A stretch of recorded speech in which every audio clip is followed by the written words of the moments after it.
We are in the fourth module of the Small Business Matters Bootcamp. Welcome back. So far in this module, we have talked extensively about how to understand a company's financial performance. We're now going to move to the second important topic in this module, and that is financial planning. My experience with many small, mid-sized companies is that they tend not to do much in the way of financial planning, having a financial plan, a budget.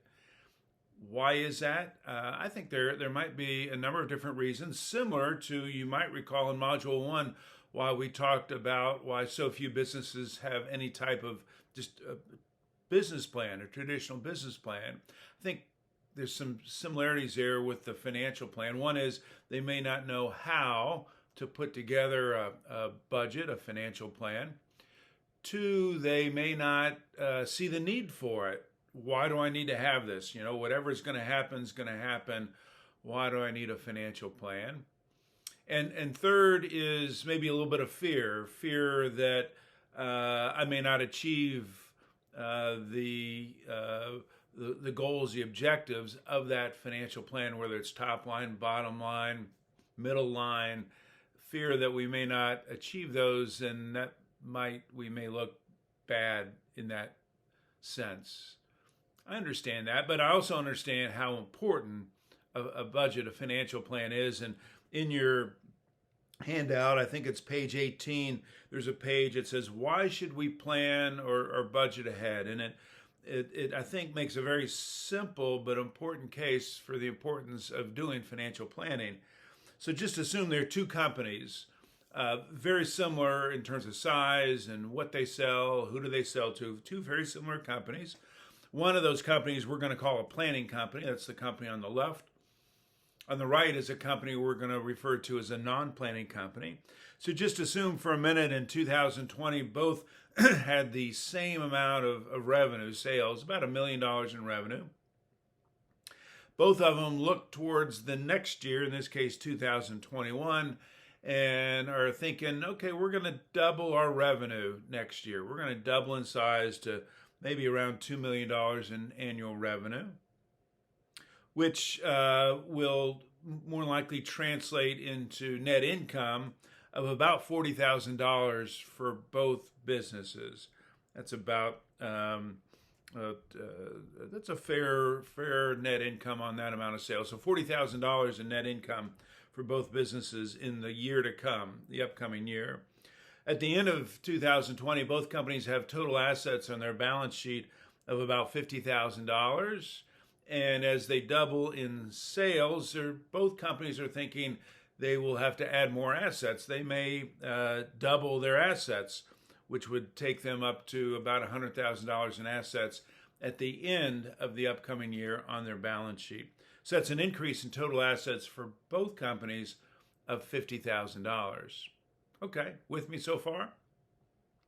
Now, the planning company lays all this out in a beautiful financial plan, a budget, and sees the increase in total assets of $50,000. Not sure how they're going to finance that, so they go to the bank in December or January of that year. They go to the bank and share their financial projections, their budget, and ask the bank for a bank loan to help finance this growth. Banks like looking at financial budgets. They appreciate the thought that goes into that. And let's say in this case, the bank says, yes, we will loan you the $50,000 to finance that increase in total assets this year. Planning company gets a $50,000 loan. And let's assume that the simple interest on that loan is 10%. So they're going to pay over the course of the year $5,000 in interest to the bank. Let's assume it's an interest-only loan. $5,000 a year in interest. So then the question is, how much cash, net cash, will the planning company have at the end of this 2021, the future year?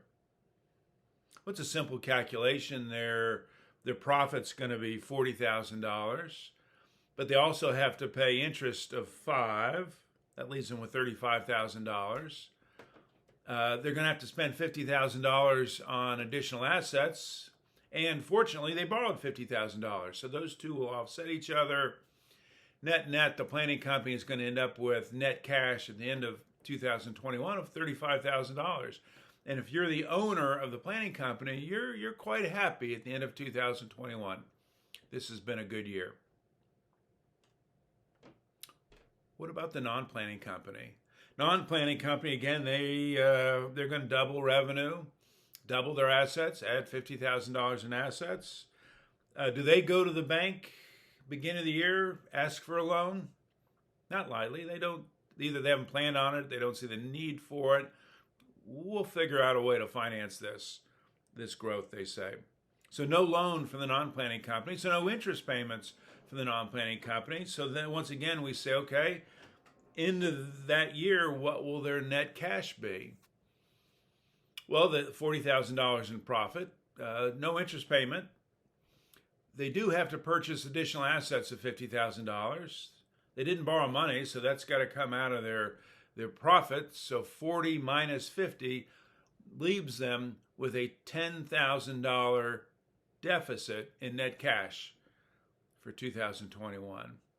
So assume for a moment you're the owner of the non-planning company. Record year, doubled sales, doubled assets, $10,000 cash deficit at the end of the year. How do you feel as the owner of this business? I imagine not very good. You may be on the brink of bankruptcy. You may be going out of business as a result of this cash deficit, despite record revenue. Well, the reality is that the non-planning company does probably end up going to the bank to borrow money. Not in December or January in the beginning of the year, but October, November of the current year, when they're about to run out of cash. They show up on the doorstep of the bank and their banker says, no thanks. You're about to run out of money. The worst time to borrow money from a bank is when you are in desperate need for that money. The banker in most cases would say, no thanks. So my final question on this page says, which company are you? Is yours the planning company or the non-planning company? This is why I think financial planning is so important.